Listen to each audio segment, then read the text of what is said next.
Apa itu sistem operasi? Jelaskan fungsi dari sistem operasi. Pengertian sistem operasi secara umum ialah pengelola seluruh sumber daya yang terdapat pada sistem komputer dan menyediakan sekumpulan layanan atau sistem calls ke pemakai sehingga memudahkan dan menyamankan penggunaan serta pemanfaatan sumber daya sistem komputer. 4 fungsi utama sistem operasi. Yang pertama, mengelola perangkat keras, yaitu mengatur penggunaan CPU, memori, perangkat input atau output seperti keyboard, mouse, printer, dan lain-lain, dan perangkat penyimpanan seperti hard disk dan SSD. Yang kedua, menjalankan program aplikasi, yaitu memuat dan menjalankan program yang diinginkan pengguna. Yang ketiga, menyediakan antarmuka pengguna, yaitu menyediakan tampilan grafis atau teks yang memungkinkan pengguna berinteraksi dengan komputer. Yang keempat, mengelola file, yaitu menyimpan, mengorganisir, dan mengambil kembali data yang tersimpan di dalam komputer.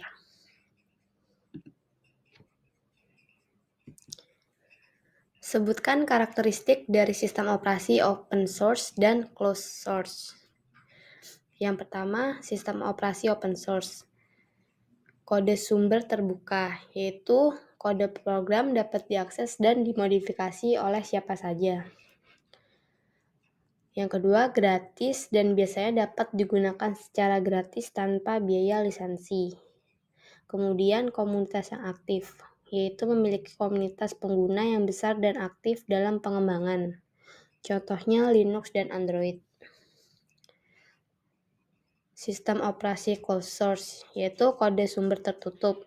Kode program ini tidak dapat diakses oleh publik. Berbayar biasanya memerlukan lisensi untuk digunakan. Dan dukungan teknis resmi biasanya memiliki dukungan teknis yang lebih baik dari pengembang. Contohnya Windows dan Mac OS.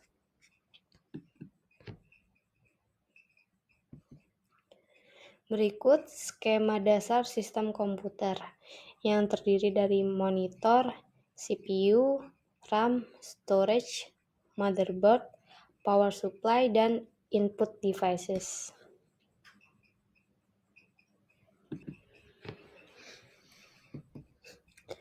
Jelaskan apa itu perangkat input, proses, output, dan memori beserta perangkatnya.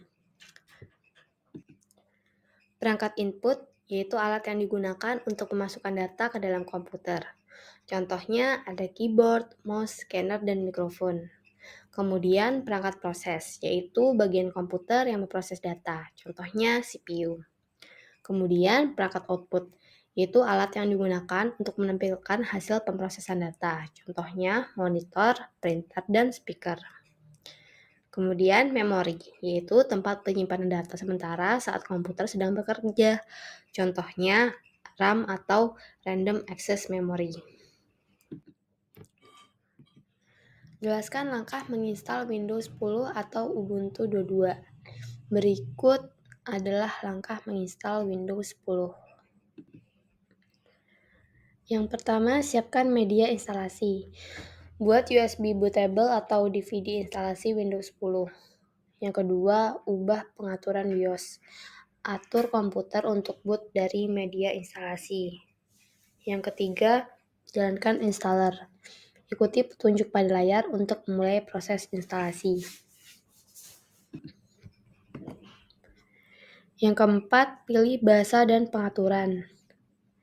Pilih bahasa, format waktu dan mata uang, serta tata letak keyboard. Yang kelima, instalasi. Pilih opsi untuk menginstal Windows. Yang keenam, lisensi. Setujui persyaratan lisensi.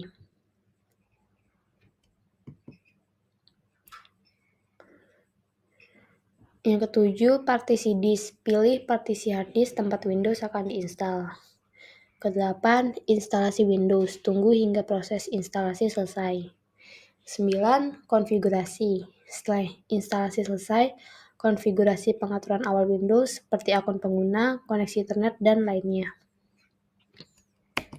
Sekian, terima kasih.